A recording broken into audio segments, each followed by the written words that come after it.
வணக்கம். நான் திண்டிவனம் முருகன் பேசுகிறேன். திண்டிவனம் கன்னியப்பன் முருகன்.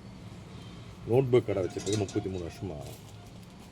என் பேர் இந்த முருகன்ற பேரெல்லாம் வந்து ஆராய்ச்சியாளர்கள் அப்படின்னு சொல்கிறாங்க. அப்படின்னு பார்த்தா எனக்கு வேறு வேலை கிடையாது. செய்கிற தொழிலை கரெக்டாக பண்ணிடுறேன் நான் அப்படின்னு நான் நினைக்கிறேன். எல்லோரும் கரெக்டாக சொல்கிறாங்க. ஸ்டேஷ்னரி ஷாப்ஸு அப்பா அம்மா கொஞ்சம் சேர்த்து வச்சுட்டு போனாங்க. அப்பா அம்மா கூட கிடையாது,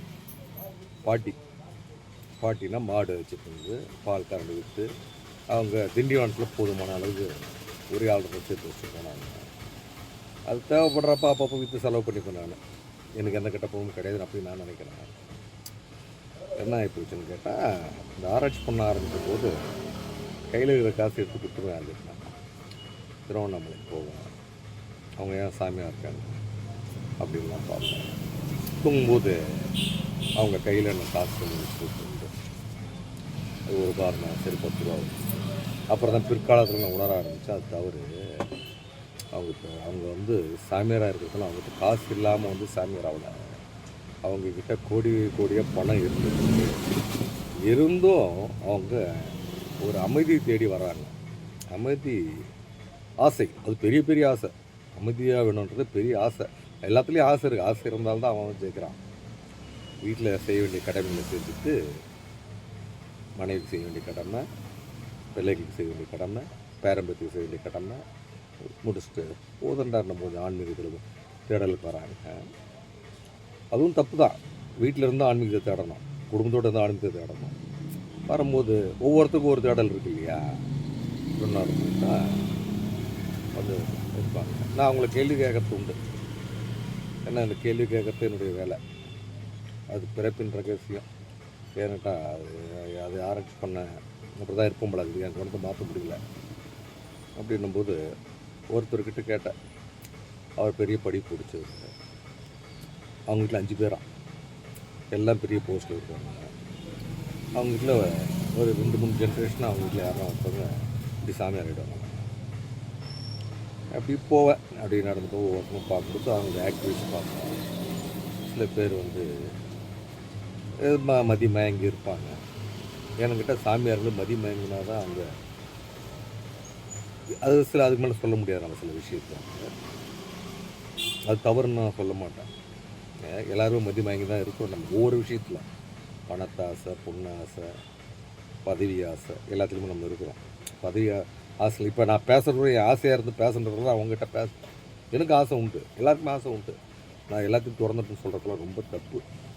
எல்லாருக்கும் எல்லாமே ஆசைகள் இருக்குது. ஆசை இல்லாத மனிதனே கிடையாது. எல்லாருக்கும் ஆசை இருக்குது. அப்புறம் சமயத்தில் போகிறது உண்டு. மாதத்தில் ஒரு நாள் போவேன். போயிட்டு வரும்போது அப்படி என்னால் நடக்க முடியாதுன்னா அப்படியே காரில் போகிறது. அப்படியே ஒரு மலையை காரில் சுற்றுறதுக்கு 2 மணி நேரம் ஆகிடும். இறங்குறதுல எங்கன்னா ஒரு சில இடத்துல உட்காருவாங்க. விசிறி சாமி இடத்துல விட்டு போய் மெடிடேஷன் ஒரு 1/2 to 1 hour உட்காருவாங்க. ரமணாசிரமம், சேஷாத்திரி. அப்படிப்பட்ட போது தான் என் நண்பர் ஒருத்தர் இங்கே இருந்தாங்க. உங்களுக்கு எல்லாருக்குமே தெரிஞ்சிருக்கும். நேஷனல் ஸ்கூல் வாத்தியாருடைய சன்னு. அவர்கிட்ட கேட்டால் எதனா ஒரு வழி காமிண்டான்ட்டு இப்படி எல்லாருக்கிட்டையும் நான் பேசுகிறது அப்படி தான். கேட்கும்போது ஆனால் திருவண்ணாமலைக்கு போனீங்க, இங்கே மூக்குப்பிடி சித்தர்னு சொல்கிறாங்க, போய் பாருங்கண்ணே. நான் கூட போயிட்டு வந்தேன். இது ஒரு 6-8 வருஷத்துக்கு முன்னாடியே நான் நினைக்கிறேன். அப்புறம் நானும் என் மனைவியும் போனோம். அவர் சேஷாத்திரியில் இருக்காருன்னு சொன்னாங்க. சேஷாத்திரி ஆசிரமத்துக்கு போனேன். அங்கே வாட்ச்மேன் கேட்டால் அவர் போயிட்டார், நீ கொடுத்து வைக்கல அப்படின்னாரு. இதெல்லாம் உண்மை சம்பவம். பொய் கொண்டு அவசியம் கிடையாது, விளம்பரம் கிடையாது. இதனால் நான் என்ன பேசி ஒன்றும் ஆக போகிறது எனக்கு. சரிடா, அப்போ நம்ம கொடுத்து வச்சது அவ்வளோதான்னு சொல்லிட்டு திரும்பி வந்தால் முன்னாடி வந்து நிற்கிறான் அந்த மனுஷன். மூக்குப்பொடியார். ஆஹா, நமக்கு பிராப்தம் இருக்குது, நம்ம போகிற ரூட் சரியான பாதையில் ஓரளவு இருக்குது அப்படி சாஸ்திராங்கமாக நானே என் மனைவி எழுந்து கும்பிட்டேன். அதுலேருந்து அவர் போயிட்டு பார்க்குறது உண்டு. ஏன்னா எதையும் கேட்க வேண்டியது. ஏன்னா நமக்கு வேண்டியது எல்லாமே கடவுள் கொடுத்து வச்சுருக்கிறான். கேட்டால் என்ன பண்ண முடியும்? நமக்கு தகுதி மீறி போயிடுச்சு, ஒன்றும் பிடிக்க முடியாது. ஆசைங்க அதிகமாக இருக்கக்கூடாது. அப்புறம் அவர் பார்க்குறது உண்டு. வணங்கிட்டு வருவேன், உட்காந்துட்டு வருவேன். நிறைய பேர் வர ஆரம்பித்தாங்க, பெரிய ஆள்லாம் வர ஆரம்பித்தாங்க. நான் எதுவுமே அவங்களுக்கெல்லாம் கேட்டது கிடையாது. போவேன், பார்ப்பேன், சாஸ்திராங்க வீட்டுக்கு வந்துடுவேன். அப்படிப்பட்ட நேரத்தில் தான் அது நம்ம புத்தி கிறுக்கு புத்தின்ற போது ஈசான லிங்கம் இருக்குது. கடைசி இங்கே வந்து முன்னாடி வாரத்தில் அங்கே அது எதிர்க்க ஒரு கோவில் இருக்குது. அங்கே தான் படுத்துட்ருப்பார் அவங்க அந்த டைமில். நான் என்ன செஞ்சு போனால் அவர் சுற்றி நிறுத்தினாங்க. எனக்கு மனசு என்ன தோணுச்சுன்னு தெரியல. எட்டி பிடிச்சிட்டான் வரணும். எட்டி மண்டையில் ஓங்கி அடிச்சார். எல்லோரும் கத்தவன அந்தாருடைய சாபத்தை வாங்கிட்டு மனுஷன் அப்படின்ட்டு. அதை பற்றி கவலைப்படுத்தலை. ஏன்னா நம்ம தான் ஆராய்ச்சி பண்ணுறோம்ல. சாப்பிட்டு வாங்கினா நமக்கு என்ன எது நடக்குமோ அதான் நடக்கும். எது நடக்குமோ அதான் நடக்கும். இது எழுதப்பட்டது எல்லாமே. அவர் காலை தொடணும், அவர் என் மண்டையில் உதைக்கணும் அப்படின்றதுல எழுதப்பட்டது. என்னன்றது எதுவுமே தெரியாது. நான் என்ன சரி எனக்கு தெரியாது. நான் எங்கே போகிறேன்னு எனக்கு தெரியாது. அப்படி தான் ஓடிட்டுருக்கு. அப்படின்னும்போது சொல்கிறாங்க உனக்கு சாபமாச்சடா அப்படின்ட்டு. எனக்கு தானே வருது, அதுக்காக நீங்கள் கஷ்டப்பட வேணாம் சொல்லிட்டு அதை விட்டு அப்படி போக ஆரம்பித்தோம். அப்புறம் தொப்பியம்மா அவங்களையும் பார்க்கறது உண்டு. மாதத்துக்கு ஒரு தாட்டி போவேன். எந்த எதிர்பார்ப்பு எந்த வேண்டுதலும் கிடையாது. எனக்கு ஒரு அப்படிலாம் போயிட்டு வரணும். இப்போ எதுக்கு நான் முக்கியமாக சொல்ல வரேன்னு கேட்டால், நீங்கள் எல்லாருமே பணத்தை நிறைய சம்பாதிக்கிறீங்க. ஆனால் நிம்மதி இல்லாத மாதிரி தெரியுது. எவ்வளோ பணம் சம்பாதிச்சாலும், எவ்வளோ கார் வச்சுருந்தாலும், எவ்வளோ நண்பர்கள் இருந்தாலும், எவ்வளோ சந்தோஷம், ஆனால் நிம்மதி கிடையாது. நீங்கள் அதுக்கு என்ன பண்ணலாம்? ஒரே ஒரு நாள், மாதத்தில் ஒரு நாள் காரை விட்டுருங்க, செல்ஃபோனை வச்சுருங்க. நீங்கள் நேராக திருவண்ணாமலைக்கு போங்க, சாமியை கும்பிடுங்க. கும்பிட்டுட்டு மடாடி வாரத்தை சுற்றிட்டு வாங்க. செப்பல் போட்டே சுற்றலாம். சாப்பாடெலாம் எடுத்துகிட்டு போவாங்க. ஹோட்டலில் சாப்பிடாதீங்க.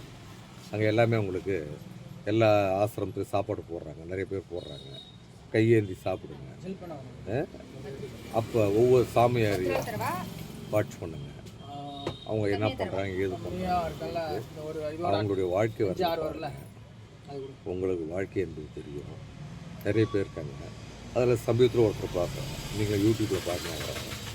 அவர் ப்ரொஃபஸர். அந்த ப்ரொஃபஸர் வந்து விட்டுட்டு வந்துட்டார். வேலையை விட்டுட்டு அவருடைய வீடு 1 கோடி ரூபாய் சம்திங் அப்படியே விட்டுட்டு வந்துட்டு அந்த படித்த சர்டிஃபிகேட் கீழ் போட்டார் அப்படின்ட்டு அவர் கொடுத்துருந்தார். அங்கே வந்து உட்காந்துருக்காரு. அவரையும் பார்த்தேன் நான். ஆசீர்வாதம் இல்லை, அவருக்கு அதுமாரி சொன்னாங்களே யூடியூப்பில் போடுறதுக்கு அவர் போய் பார்த்துருக்கீங்க. பார்த்து தூரத்தில் தான் பார்த்தேன், கிட்டலாம் போல பார்த்துருக்கீங்க. அதுமாதிரி நீங்கள் ஒவ்வொருத்தரும் வாரத்தில் மாதத்தில் ஒன்று ஃபேமிலியோட போங்க, இல்லை தனியாக போங்க. நண்பர்களோட போவாங்க. ஏன்னா நண்பர்களோட கூட அரட்டை அடிக்க வேண்டியதாக வரும். ஃபேமிலியோடனா ஃபேமிலி கூட கொஞ்சம் தான் வரும். உங்களே நீங்கள் நன்மைக்கத்தை பாருங்கம்மா, வீட்டுக்கு பாருங்கள். இல்லை இன்னும் கொஞ்சம் நிம்மதி வேணுமா போங்க, மலையை சுற்றிட்டு வாங்க, சாப்பிடுங்க. செல்ஃபோன் எடுத்துகிட்டு வராதிங்க. போங்க, போயிட்டு ஒவ்வொரு மனிதர்களையும் பாருங்கள். அவங்களுடைய நிலைமையை நீங்கள் பார்த்து பண்ணிங்கன்னா உங்களுக்கான ஆன்மீகமும் சக்திகளும் கிடைக்கும். வளைய சுற்றும்போது, மாஸ்டர் சுற்றும்போது உங்களுக்கு தேவையான எனர்ஜி பாசிட்டிவாக கிடைக்கும் அப்படின்ட்டு நான் நம்புகிறேன். உண்மையும் கூட போயிட்டு வரும்போது உங்களுக்கான முடிவு எடுப்பதற்கு நல்ல ரிசல்ட் கிடைக்கும். நீங்களும் முயற்சி பாருங்கள். நன்றி.